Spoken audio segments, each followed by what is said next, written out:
सूफिया के बारे में मशहूर है कि वो किसी को मना नहीं करते, किसी काम से नहीं आने मुनकर नहीं करते, और सबको प्यार मोहब्बत देते हैं, सबको सीने से लगाते हैं। क्या है बात सही? ऐसी बात नहीं है। देखिए, जहाँ पर शरई मामलात पे गिरफ्त का ताल्लुक़ है तो उनका मामला ये होता है कि वो हकीमाना अंदाज़ अपनाते हैं। हिकमत क्या है कि आप सामने वाले के दिल को जीते और उसको उसके ज़हन के मुताबिक समझाएं, उसको शरीयत का पाबंद बनाएं। अब जिसको जो गुनाहों पर दलेर है, जरी है, बेबाक है, और वही दें वो सुन चुका है, उसको पता है शराब पीना हराम है, जुआ खेलना हराम है। अब आप उसको नई क्या चीज़ बताएंगे? उसको हुक्म शरा बताकर क्या नई चीज़ बताएंगे? काजी का काम हद जारी करना है, उलमा का काम वाज़ो नसीहत करना है। सूफिया ने ये अपनाया कि उन्होंने कहा कि ये हम इसको समझाएंगे तो सही, लेकिन पहले इसका दिल तो जीते, उसका कोई काम कर देंगे, उसको उनसियत पैदा हो। टारगेट इनका वही है, लेकिन ये उसका इलाज करना चाह रहे हैं कि हम इसका इलाज कर दें। दवा नहीं बता रहे, इलाज। हाँ, हम हुक्म नहीं लगा रहे, टेस्ट की रिपोर्ट नहीं दे रहे, भाई ये लो तुम्हें कैंसर है जाओ, इलाज कर। फतवा ये है कि भाई ये बात हो गई, जाओ तुम्हारी बेगम को तलाक हो गई, तुम्हारी ये वाले कारोबार तुम्हारा हराम का है। ये बहुत ज़रूरी है, टेस्ट करवानी भी ज़रूरी है ताकि उसका पता तो चले मैं क्या हूँ। तो इलाज करवाना भी ज़रूरी है। इलाज होता है टेस्ट हो जाने के बाद, तो उसने देख लिया यार ये इसके साथ ही मसला, अब उसका इलाज, क्योंकि नफ्सियाती इलाज करना है हमने उसका। अगर हम उसको शुरू में सख्त बात कह देंगे, हुक्म शरा उसको अभी से बता देंगे पहला, तो वो तो हमारे करीब नहीं आएगा। वो बोलेगा अच्छा ये मेरे को मुल्ला बनाना चाहता है, मैं कभी भी नहीं बनूँगा। जब उसका कोई काम अटकेगा, यार ये बुज़ुर्ग है दुआ कर देंगे मेरे लिए, आप बग़ैर उसका मर्ज़ उसको बताए उसके लिए दुआ कर दें कि अल्लाह भाई, यानी अल्लाह ताला तुम्हारी सेहत अच्छी कर दे, तुम्हारी बीमारी दूर कर दे, अच्छा तुम्हारी नौकरी लग जाए, तुम्हारा कारोबार चल जाए। अब ये वो क्या कर रहे हैं कि उसके दिल में अपनी जगह बना रहे हैं, और उसके बाद मौका देखकर उसको बोला कि तो हर नमाज के बाद तुम ये पढ़ लिया करो। अब वो नमाज ही नहीं पढ़ता, इसको पता है बंदे को, हकीम साहब को पता है कि ये नमाज नहीं पढ़ता।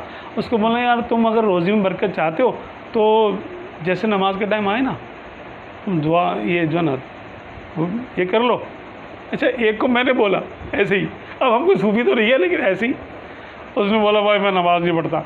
मैंने कहा यार मैं देखो नमाज तो तुम पे अल्लाह रसूल की तरफ से फ़र्ज़ है ना भाई, मैं थोड़ी फ़र्ज़ कर रहा हूँ वो। मैं तुमको ये बताता हूँ कि ये 5 वक्त तुमने पढ़ना है वजीफ़ा, और वज़ू से पढ़ना है। ये वजीफ़ा वज़ू से होता है, ये तो मैं दे रहा हूँ तुम्हें वजीफ़ा, इसकी शर्त वज़ू है। अब वो क्या करेगा बेचारा, यार वज़ू करना तो मुश्किल होता है। वज़ू करके मस्जिद में बैठ के ये वजीफ़ा होगा, और किबला रूप बैठ के, अब जो वज़ू भी करेगा मस्जिद में भी चला जाएगा और किबला रूप बैठ के पढ़ेगा भी, तो कहेगा यार चलो यार नमाज ही पढ़ ले। ऐसा कौन सा होगा जो वज़ू करके मस्जिद में जाए?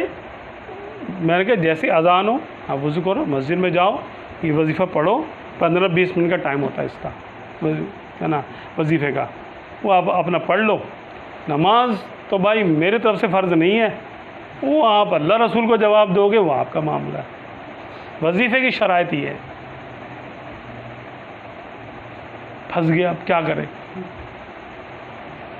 नमाजी हो गया, है ना। तो इस तरह के कुछ मामलात हुए हैं। अब हर एक का तो नहीं होता ऐसा, वो समझ देता ये मौलवी साहब मुझे किसी जाल में फंसा ज़रूर रहे हैं, तो वो भाग जाते हैं। फिर ऐसा भी होता है, बहुत सारे नहीं भी मानते कि मुझे आप ऐसा कर दें कि मुझे सिर्फ रात को टाइम मिलता है, मैंने कहा चलो इशा के बाद पढ़ लेना यार, एक तो पढ़ ले कम से कम, हमारे कहने से एक भी पढ़ ले यार, अल्लाह ताला उसको दूसरे की भी तौफीक दे दे फिर, है ना।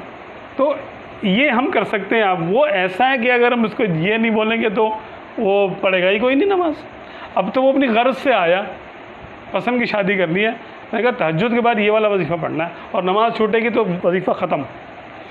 यार मौलवी साहब किस चक्कर में तुम डाल रहे हो मुझे, ये ऐसे लोग बोलते हैं यार मैं नमाज 5 वक्त की नहीं पढ़ता हूँ, भाई आप मुझे तहज्जुद में जगा रहे हो। मैंने कहा तो भाई सब लोग अपनी पसंद की शादी करते हैं क्या? नहीं करते। तो जो हो जाती है, तुमको करनी है? हाँ बिल्कुल करनी है। मैंने कहा तो भाई इसका इम्तिहान है, इस पर आप अगर आ सकते हो, कूद सकते हो तो भाई कूद जाओ। लोग तो गर्दन भी देते हैं अपनी इश्क की खातिर, ठीक है ना। तो तुम नमाज ही पढ़ लो, चलो। वो भी तहज्जुद, तहज्जुद में तो वजीफ़ा है ना। बाकी नमाज़ों में नागा नहीं होगा, अगर नागा किया तो वजीफ़ा ख़त्म, फिर दोबारा से शुरू। 40 दिन पूरे करने हैं ऐसे। अब 40 ये दिन होंगे जाके 1 साल में पूरे उसके। अब 1 साल में नमाजी तो हो ही जाएगा कम से कम। फिर भले उसकी शादी का हो या ना हो, वो हमारी जिम्मेदारी थोड़ी है। वजीफ़ा दिया था उसको, कोई गारंटी तो होती नहीं है वजीफ़े की, हो जाती है वैसे ऐसे। ये उसको बताया था कि आम तौर पे इससे पसंद की शादी हो जाती है। अब आगे तुम्हारी मर्ज़ी है, फ़लाँ की हो गई, फ़लाँ की हो गई, तो 2-3 गवाहें दिला दी उसको। बोला हाँ यार देखो भाई इसकी भी हो गई, इसकी भी हो गई, तुम्हारी भी हो सकती है, तुम हिम्मत कर लो थोड़ी सी।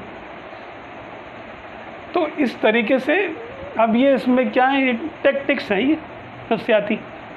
अब इसमें हम ये नहीं कहेंगे कि नमाज का हम उसको नहीं बोल रहे, हम उसको हुक्म शरा तो पता ही है, नमाज नहीं पढ़नी चाहिए, झूठ नहीं बोलना चाहिए, हराम का नहीं खाना चाहिए।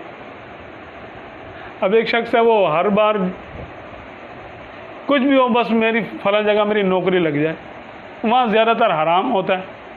अब उसको क्या वजीफ़ा दिया जाए कि भाई नौकरी तुम्हारी लग जाए, कि तुम भाई आप ये जो ना पढ़े, अल्लाह ताला आपकी रोज़ी में बरकत देगा। वो तो सही है, लेकिन मुझे फला महकमे में चाहिए। तो यार इसका मैं क्या कह सकता हूँ, आप ये वजीफ़ा पढ़ो। तो पहले वो घर में बदनाम था दूसरे कामों में, अब फिर बदनाम हो गया। यार मौलवी बना भाई, ये तो कुछ इसको आता जाता ही नहीं है, जब देखो तस्बीह लेके घूम रहा होता। कह रहा पहले मुझे जो ना पहले भी कुछ कहते थे उल्टा सीधा, सही नहीं था, अब भी कहते। मैंने कहा यार लोगों में छोड़ो भाई, अल्लाह रसूल के लिए करो, लोग तो कभी भी नहीं आपके उसमें आएंगे। तो अगर करना चाहें तो तरीके बेशुमार हैं। सूफिया से ज़्यादा किसके पास तरीके होंगे भाई? लोग तो इनके पास गर्दन झुका के आते हैं, मतलब होता है ना, मतलब क्या करें? आलिम के पास थोड़े आएंगे गर्दन झुका के। आलिम के पास देखेंगे इसकी ना ही नहीं, इसकी नमाज सही नहीं है, लेना नहीं ना कुछ। तो अगर इस उम्मत के आमिलीन लोगों को नमाजी बनाना शुरू कर देना तो एक बहुत बड़ी तादाद नमाजी हो जाए। हाँ, सूफिया माना अल्लाह का वली, तो विलायत की तो हर एक को होती है कि यार ये वली है भाई, अल्लाह का नेक बंदा है, अभी दम करेगा मेरा सारा मसला हल हो जाएगा। अच्छा कुछ का हो भी जाता है, ये भी नहीं, अल्लाह ताला बरम रखता है ना, कुछ का हो भी जाता है। वो एक हमारे जानने वाले, उनको ज़रा कुछ मामलात हुए, तो शादी के कुछ अरसे के बाद उनके ज़रा कुछ मामलात में गड़बड़ हो गई, तो वो आ गए, कहने लगे कि मुझे नहीं बताया, उन्होंने ऐसे बोला कि गड़बड़ कुछ हो रही है। उन्होंने सिर्फ ये मुझे कहा कि आप ना मेरी कमर पे हाथ फेर दे, थपकी दे दे मुझे। मैंने कहा अच्छा, मैंने यूँ कर दिया ऐसे। अब उनकी अकीदत है, सही हो गया मामला। मैंने नहीं किया, ना मुझे उसकी नीयत का पता था कि वो किस नीयत से कर रहा है ऐसे, लेकिन वो अपनी अकीदत में आया और अब उसका मामला ठीक हो गया। ऐसा नहीं हुआ है। एक दफ़ा मैं सख्त बीमार हुआ। अच्छा, एक सैयद साहब थे, तो मुझे बुखार मेरा नहीं जो है ना ख़त्म नहीं होता था, थोड़ा थोड़ा मुझे रहता था। 7 साल तकरीबन ये सिलसिला रहा। तो मेरी तो हालत बुरी हो गई। थोड़ा थोड़ा बुखार मुझे 9900 रोज़ होता ही था।